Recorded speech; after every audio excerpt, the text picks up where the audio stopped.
Candice, go for it.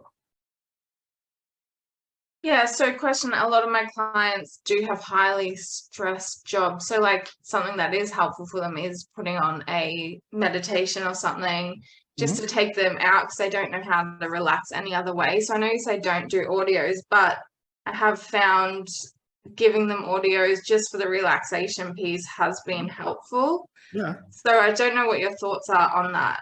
Yeah, I'm happy with that. Yeah, okay. I'm not happy when it comes to doing it therapeutically because it interrupts therapeutically. But as far as just a day-to-day thing for their mental health, I'm all for it.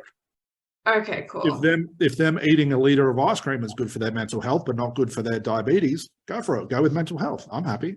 But when it becomes therapeutically, like listen to my voice as I repeat you back the symptom 50 times, because it's repetition, even though it's a symptom, that is a big no-no, I think.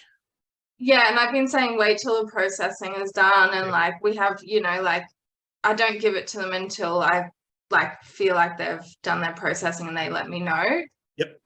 But it is just, I just found it is helpful because they just don't know how to relax any other way from scrolling TikTok and all the things. So yeah, that's helpful. Yeah. Relaxation, I'm all for it. Mental health, I'm a big advocate for that. So if that helps, cool. Okay, awesome. And we'll talk about it's just like positive affirmations, really. It's nothing like yeah, and that's fine. As long as it's not interrupting the processing therapeutically, that's fine. Because remember, all your audio does is just reinforce all the bullshit they've just told you. And now you're relaxing them into it, and it could become a suggestion. It doesn't work. You can't have I know the problem exists unconsciously, but I'm going to give you an audio in the same sentence. Because they negate each other. Because even if you find out what you think the root cause is and put that in the audio, you could be wrong as well, because we don't even know if it is the root cause. Not like it puts its hand up and said, yes, this is it. We can get close to it. The only way we get close to it is seeing the reaction of getting close to it. So therapy is more about the intangible stuff. It's not about what they say and think. It's what's happening in that gap between thinking and answer. You can't put that in an audio.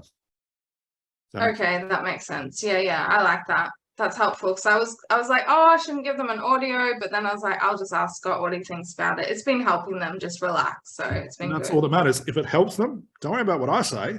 But when it stops helping them, you'll know why that could be. That's a better way to think about it. Oh, that is actually all right. Perfect. Thank you. Cool.